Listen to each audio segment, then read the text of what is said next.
RGV మీద కేసులు పెట్టారు, నోటీసులిచ్చారు. ఆఖరికి ఒంగోలు నుంచి డైరెక్ట్‌గా హైదరాబాద్ వరకు పోలీసుల్ని పంపించి రామ్ గోపాల్ వర్మ ఎక్కడున్నాడో కూడా చూడ్డానికి పంపించారు.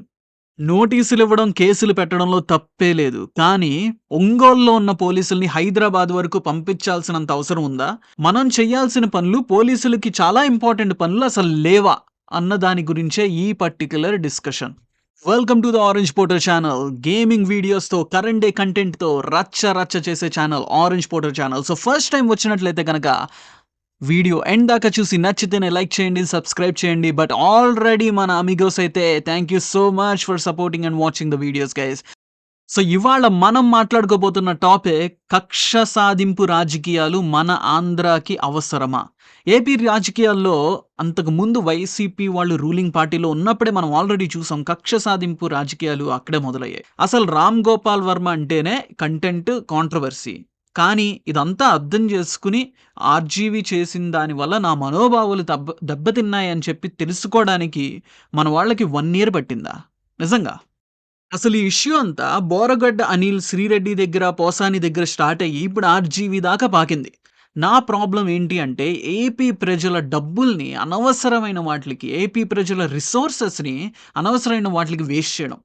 కక్ష సాధింపు రాజకీయాలు చేశారని వైసీపీ వాళ్ళని పిచ్చ పిచ్చగా ట్రోల్ చేసిన పేజెస్ అన్నీ ఇప్పుడు సూపర్‌గా బుద్ధి చెప్తున్నారు అని ట్రోల్స్ అండ్ మీమ్స్ పోస్ట్ చేయడం నాకు నిజంగా నవ్వు తెప్పిస్తుంది అమిగోస్. వాళ్ళు చేసినవన్నీ చెత్త పనులే. నేనేం వెనక వేసుకొని రావట్లా. కానీ మన డబ్బు, ప్రజల డబ్బుని సొంత విషయాలకి, కక్ష సాధింపుకి వాడటానికి అసలు ఏ యాంగిల్‌లో కరెక్ట్? అది ఏ పార్టీ చేసిన చెత్త పనే. ఈ మొత్తం మ్యాటర్‌లో అసలు రూలింగ్ పార్టీ వాళ్ళు మనకేం చెప్పాలి అని అనుకుంటున్నారో మనం బిగ్గర్ పిక్చర్‌లో చూడాలిక్కడ. మా మీద నెగెటివ్‌గా మాట్లాడితే పెద్ద పెద్ద వాళ్ళనే వదలము అని ఇండైరెక్ట్‌గా చెప్పడం వల్ల అన్యాయం, కరప్షన్ అండ్ ఓపెన్ ఇంజస్టిస్ గవర్నమెంట్‌ని రన్ చేసినప్పుడు కూడా ఎత్తాల్సిన గొంతులు తగ్గిపోతాయి. ఇదే జరిగితే ఫ్రీ స్పీచ్‌కి వాల్యూ ఉండదు అండ్ సొసైటీ డేంజర్ సిట్యుయేషన్‌లోకి వెళ్ళిపోతుంది. అలాగని చెత్త మాట్లాడే వాళ్ళని వదిలేయాలని గాదు. వాళ్ళని పట్టుకోవాలి, అవసరమైతే శిక్షించాలి. కానీ ప్రెజెంట్ సిట్యుయేషన్‌లో జరుగుతున్నవన్నీ ఒకదాని తర్వాత ఒకటి చూస్తే, ఇప్పుడు బయటకు వచ్చి క్షమాపణలు చెప్తున్న ప్రతి ఒక్కళ్ళు, మేము మళ్ళీ రాజకీయాల గురించి మాట్లాడం, మీ గురించి మాట్లాడం అని అంటున్నారే తప్ప, మేము కూసిన కూతలన్నీ తప్పుడు కూతలు, వాడిన మాటలు అసభ్యకరమైన మాటలు. సో, ఇలాంటివి ఇక మళ్ళీ వాడకుండా అన్యాయం జరిగినా, మీ ప్రభుత్వం తప్పు చేసినా మాత్రం ప్రశ్నించడం మాత్రం ఆపకుండా ఉంటాం అని ఎవరూ చెప్పట్లేదు. మంచి పని చేసినప్పుడు పొగిడే గొంతులు ఎంత ఇంపార్టెంటో, తప్పు చేసినప్పుడు ప్రశ్నించే గొంతులు కూడా అంతే ఇంపార్టెంట్. ఆఫ్‌కోర్స్ ఈ టాపిక్‌లో మనం డిస్కస్ చేసిన గొంతులు పెద్ద ఇంపార్టెంట్ ఏమీ కాదు.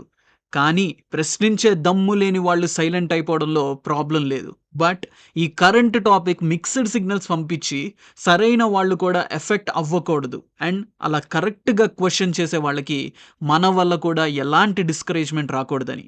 నీ కోసం, నా కోసం, మనందరి కోసం గొంతెత్తి నిలబడుతున్న ప్రతి ఒక్కళ్ళకి ఈ వీడియో అంకితం.